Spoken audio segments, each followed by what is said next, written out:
Devin, hi, afternoon. Good to have you on the show. And let's start off with what Park Jindal is saying, that they're aiming to become the top three players within the paint industry. We saw the shake-off that Asian Paints went through when Birla actually got into the market. How do you think the sector is going to shape up? And from an investment perspective, what are the best bets right now? Yeah, good afternoon. Well, I think most importantly, if you see the entire home decor segment and see the paint as part of it, then possibly I think somebody is making a good amount of effort in making this particular inroads into the paint business. Uh, ExxonMobil probably standing at about number four position in the home decor segment or home paint segment, and at number two position in industrial segment. I feel that I think it's a good proposition as far as I think the acquisition is concerned for JSW.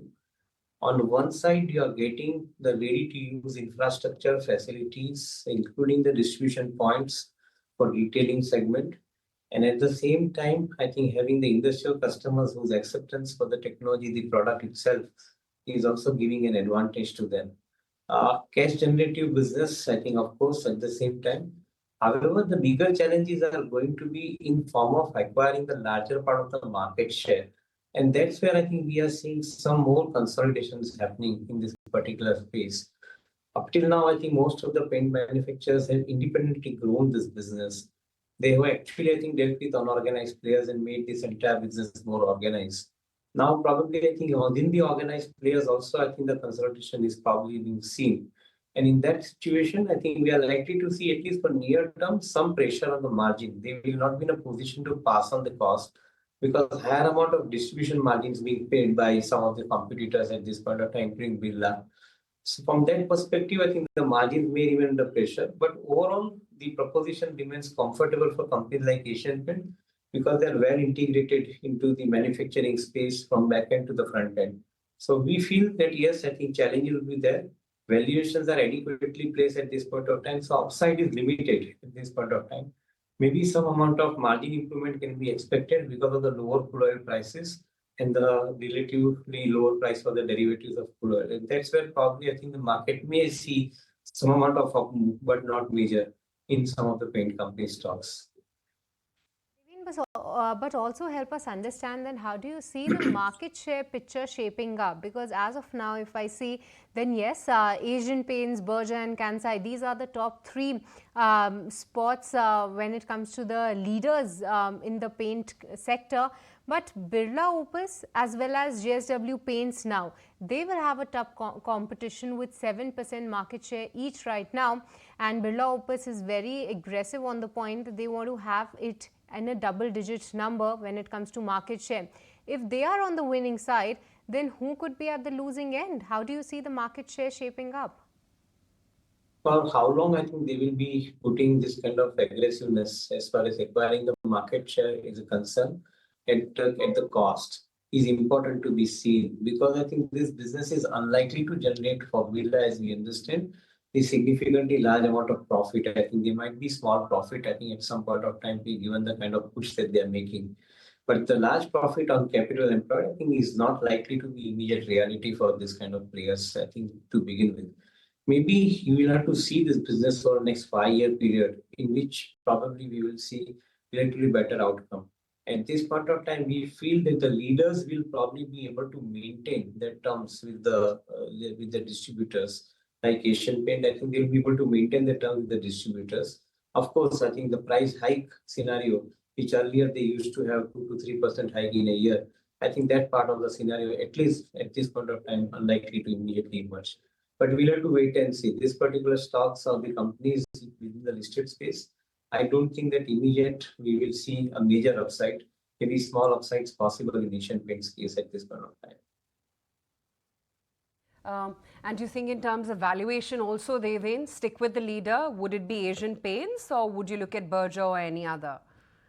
No, Asian Paint clearly remains, I think, favorite among the lot, largely because of the fact, as I mentioned, I think a complete integrated story that one is experiencing.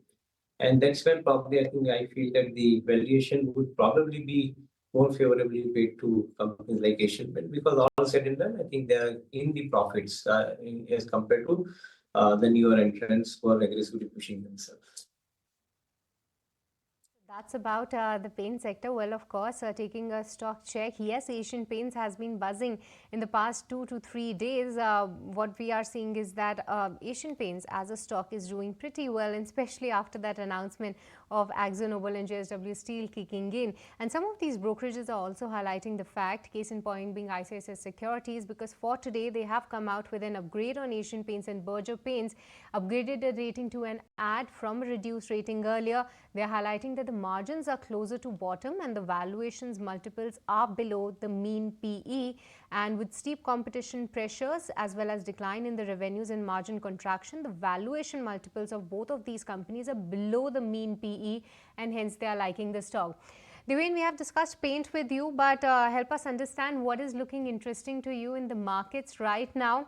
Apart from paints, what's your take on the other sectors? Because a lot of sector churning underway, and off late, even Reliance is lending support to the benchmark indices. Yes, I think important because Reliance could possibly, I think, pull the market to the newer levels. Largely because of the fact that the renewable segment is now basically going to see the reality as far as I think the commercial production is concerned, phase by phase manner, maybe to begin with in the solar panels and in the battery systems, etc., and gradually going into the green hydrogen as well. So I think that is one area which is likely to unfold the valuation. I wouldn't be surprised. I think this particular valuation could be pegged somewhere around 250 to 300 rupees per share as far as the new business of renewable is concerned. Should that happen, then possibility of around 15 to 20% upside in the current stock price of Reliance is not ruled out. So it in itself, I think being a heavyweight in the market, it can pull the other stocks also along with in the index weight arrangement kind of a program. Other than that, we believe that the larger opportunity and the contraband could be in the commodities, the metal, the ferrous, non-ferrous both included, along with the chemical commodities could be the next line of action that one could possibly see. Largely because of the fact that I think the crude oil prices are going to remain soft, and I think the input cost in case of commodity, metal commodity, I think the energy cost, and in case of the chemical commodity, I think the derivatives of crude oil. I think that cost remains under control when they are talking about increasing the margin, which in the last 3, 4 years one has not seen. And that could possibly re-rate some of these companies. At the same time, demand scenario appears to be, I think, relatively more stable and likely to be more stable going forward as well. So from a perspective of looking at growth, I think this particular space looks interesting, both metal commodity as well as chemical commodity in coming times. Devane, hold on to that thought. Lots more to talk about with you. For now, we're going to take a very quick break. Reliance, of course, sitting at the day's highs, along with Jio Financial. So that, the large cap support definitely is there. But let's see whether it sustains or not. Because at an index level, we're still pretty quiet, just holding on above the 25,600 print for the Nifty futures.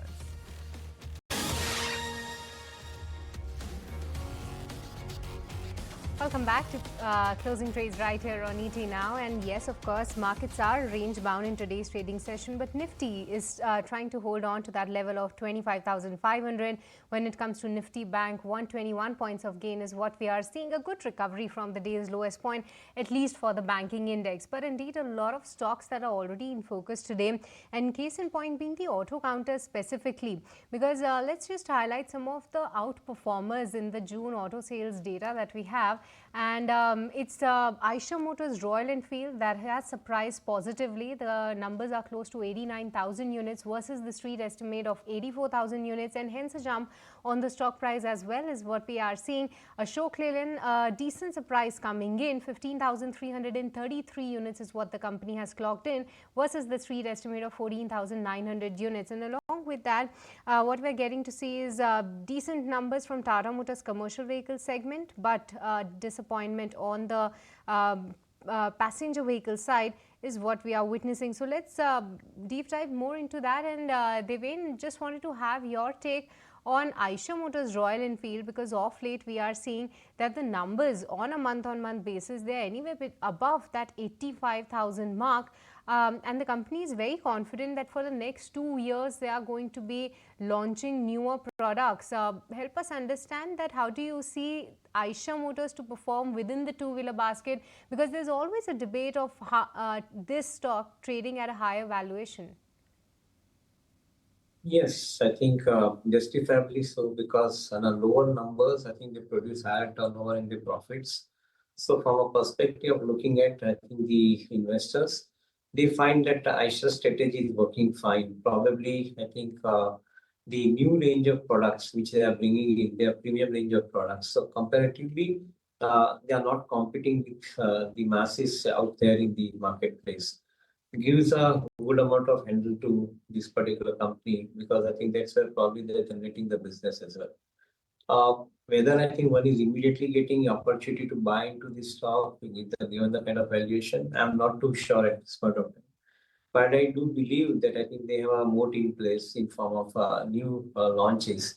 And those launches are likely to continue the kind of a growth that they have been experiencing in the marketplace. So Bajaj and Eicher, both of them are in the premiumization of their product portfolio, are gaining the maximum amount of market attention vis-a-vis their peers in the two-wheeler industry. Okay, let's throw focus on what's happening within the IPO market. In post demerger, Raymond Realty listed on the bourses today at a discount of 4%. In fact, Sharad is here with more details on the listing and the way ahead for the company now. In focus is Raymond Realty and a muted listing coming in, stock down 5% from its listing price and selling pressures seen in the counter. Interestingly, the realty arm has been demerged and the shareholding ratio was 1:1 for the shareholders. Now, traders suggest that the selling pressure is coming from the HNI segment. Interestingly, the street was expecting, as per SBI Securities, assigning a base case fair value of 1148 rupees per share, assuming a 10% year-on-year EBITDA growth in FY26 and a 13 times EV EBITDA multiple. But going ahead, for Raymond Realty, land monetization is a key trigger, especially in the Thane region of Mumbai metropolitan region, and also the revenues worth 9,000 crore from these projects would be coming in. But overall, for the shareholders, after the demerger of the units of Raymond has not been as much as profitable, and we did a number crunching, especially from the listing price, and we saw the falls coming in. For Raymond Lifestyle, there has been an erosion of almost 57% of the total market cap, while Raymond Realty is also listed today on the bourses, is down 5%. On the other hand, of course, the holding company Raymond, that's up almost 7% in the day's trade.